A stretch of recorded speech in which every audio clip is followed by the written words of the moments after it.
안녕하세요. 널싱 제니입니다. 지난번 두 영상에 이어서 오늘 또 DMP 관련된 이야기를 할 건데요. 오늘은 제가 교과과정 외적으로 연구나 EBP 경험을 쌓기 위해서 어떤 노력을 했는지에 대해서 자세히 말씀을 드릴게요. 저도 수업이나 실습하고 또 학비 번다고 일하고 이런 바쁜 스케줄 속에서 이런 추가적인 활동을 하는 게 쉽지만은 않았는데요. 그래도 저희가 DMP라는 박사 졸업생이 되는 만큼 어느 정도 지식을 갖춰야 된다고 저는 생각을 했고, 이런 경험들이 저에게 좀 더 자신감을 심어준 것 같습니다. 그래서 그저 저의 그냥 노력일 뿐이지만 그래도 이런 노력을 할 수 있구나라고 참고해 주시면 좋을 것 같고요. 제가 공유하고 싶은 이야기들 중에 첫 번째는 바로 병원에서 한 EBP 펠로우십입니다. 저는 이게 정말 만족스러웠거든요. 제가 저희 병원 첫 번째 코호트로 들어간 거라서 살짝 시스템이 정립이 안 됐을 때 들어간 건데도 불구하고 굉장히 많은 자원들을 받았고 많은 사람들을 알게 됐고 다양한 기회에 노출이 됐었어요. 그래서 이 내용은 제가 이 펠로십에 막 합격했을 때 찍었던 영상에서 자세히 다루긴 했는데요. 이게 1년짜리 과정이었어서 제가 2023년 3월부터 24년 4월까지 하고 올해 6월에 있었던 원내 컨퍼런스에서 졸업식이 있었거든요. 그래서 지금은 활동을 다 마무리한 상태입니다.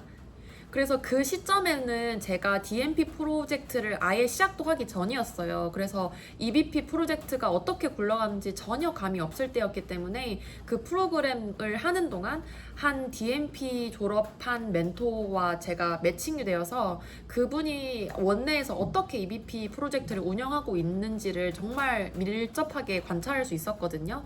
그래서 그분이 하시는 매주 미팅에도 참여를 하고 제가 그분의 손과 발이 되어서 직접 서베이도 돌리고 간호사들 교육도 제가 하고 데이터 분석도 하고, 그리고 결과적으로 그런 내용들을 다 종합해서 제가 원내 컨퍼런스에서 6월에 발표도 했었어요.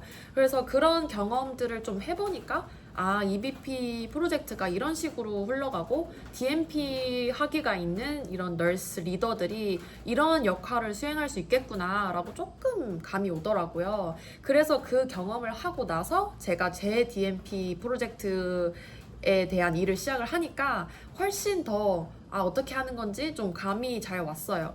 이게 어떻게 보면 이런 펠로십을 한다고 해서 저희가 돈을 받는 것도 아니고 뭐 학위가 나오는 것도 아니지만 저희가 학비를 내진 않잖아요. 그러니까 저희가 내지 않고 뭔가를 굉장히 많이 얻을 수 있는 기회이기 때문에 만약에 여러분들이 큰 병원에서 일을 하고 있고 이런 펠로십 공고를 보신다면 특히 대학원을 뭐 지원하기 전에 대학원을 갈까 말까 고민이 되신다고 하면 이런 거를 좀 해보면서 재밌다, 나 이런 거 더 제대로 하고 싶다 라는 생각을 하고 대학원 지원하시는 것도 추천을 드립니다.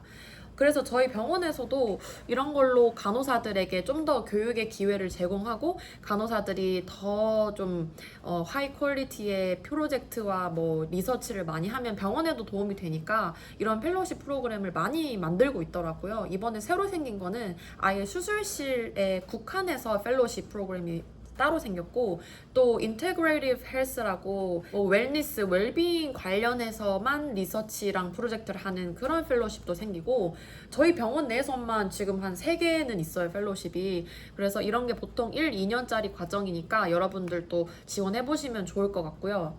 그리고 이 프로그램을 참여하면서 제가 받은 가장 큰 베네핏은 뭐냐면 이 프로그램을 운영하는 분들이 굉장히 리더십 포지션에 있는 분들이셨어요. 저희 병원에 이제 시약팀이라고 널스들의 리서치를 딱 지원해주는 팀이 있는데 그게 대부분 PhD나 DMP 학위가 있는 분들이 운영을 하고 계시거든요.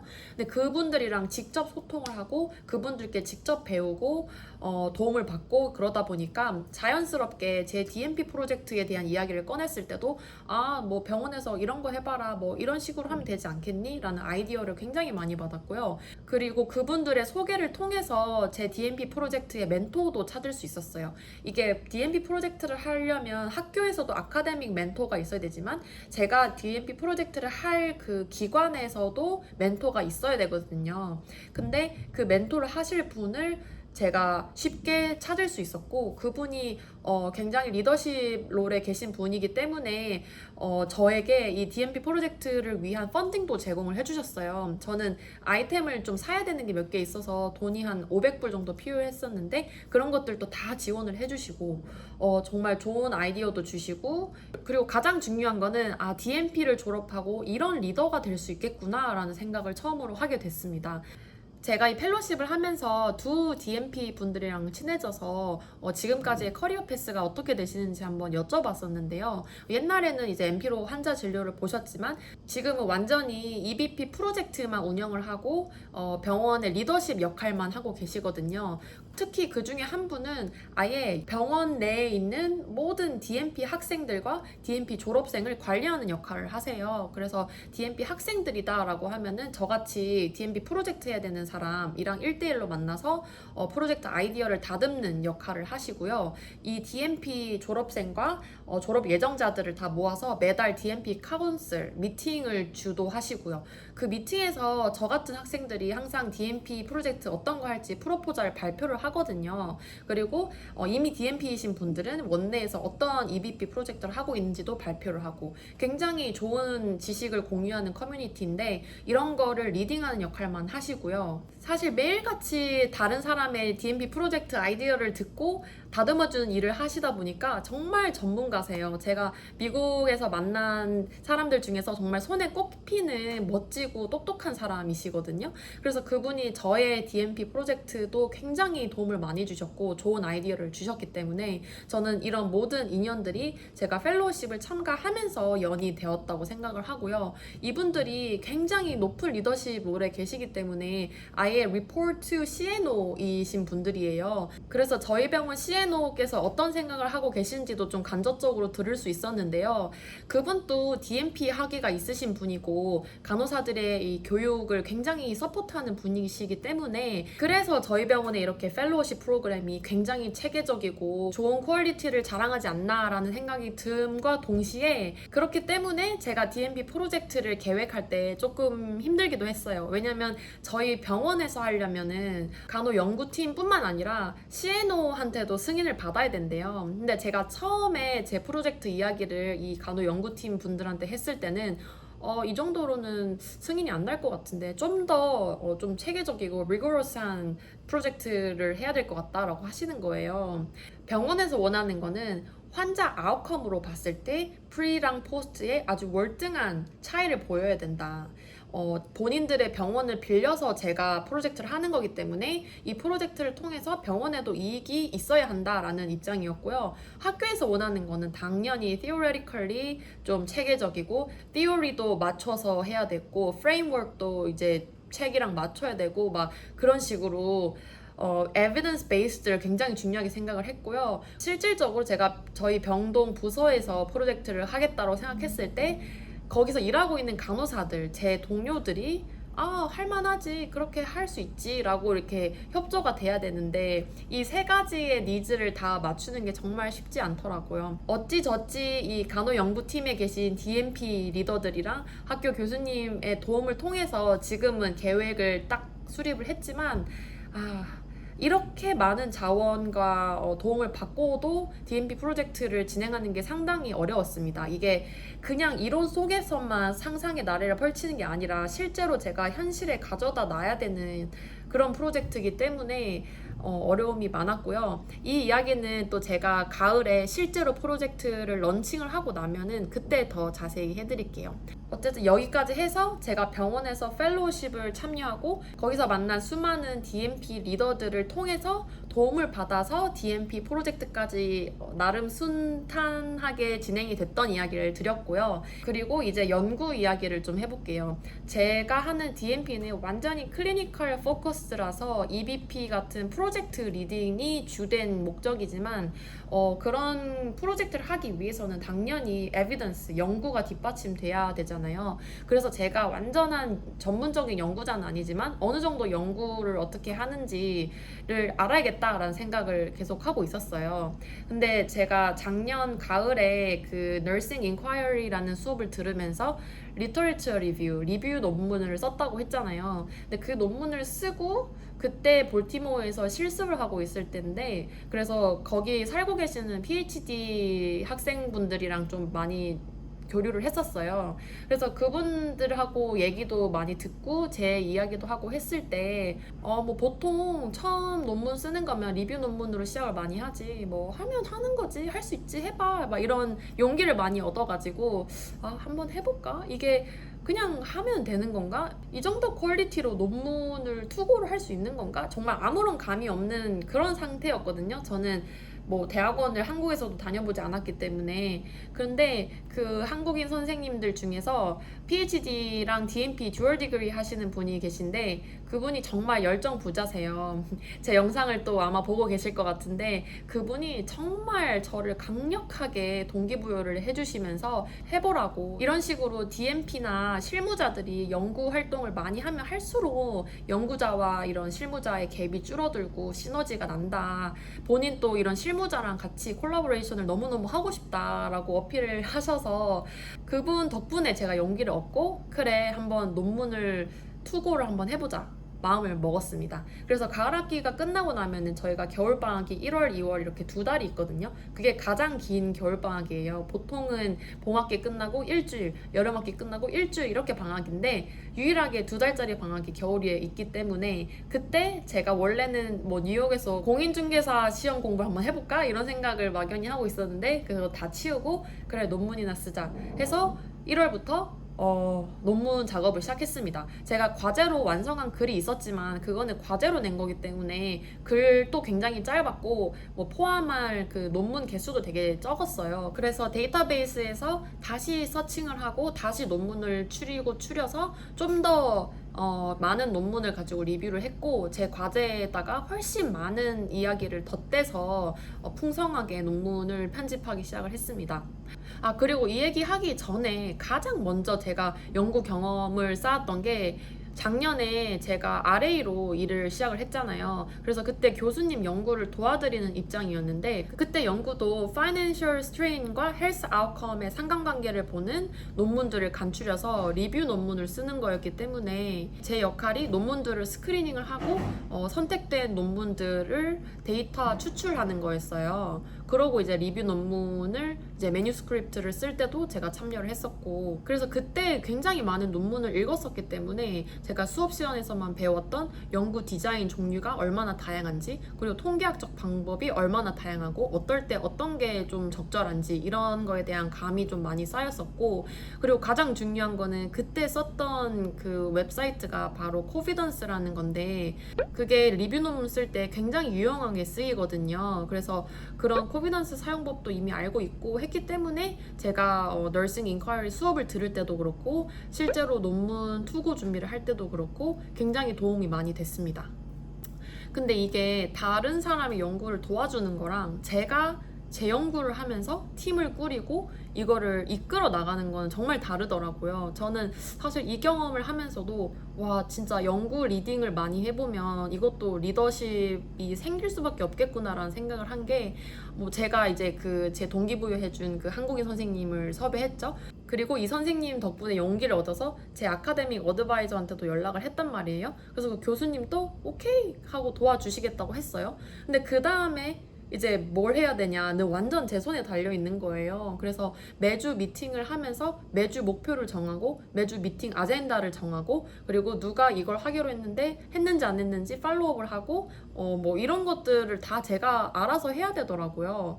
그리고 당연한 말이지만 글을 쓸 때도 제가 쓴 거에 대해서 이 사람은 이렇게 바꾸면 좋겠고 저 사람은 이렇게 하면 좋겠고 이런 얘기를 할 때도 제가 이거를 다 수렴을 해서 최종 디시전을 내려야 되더라고요.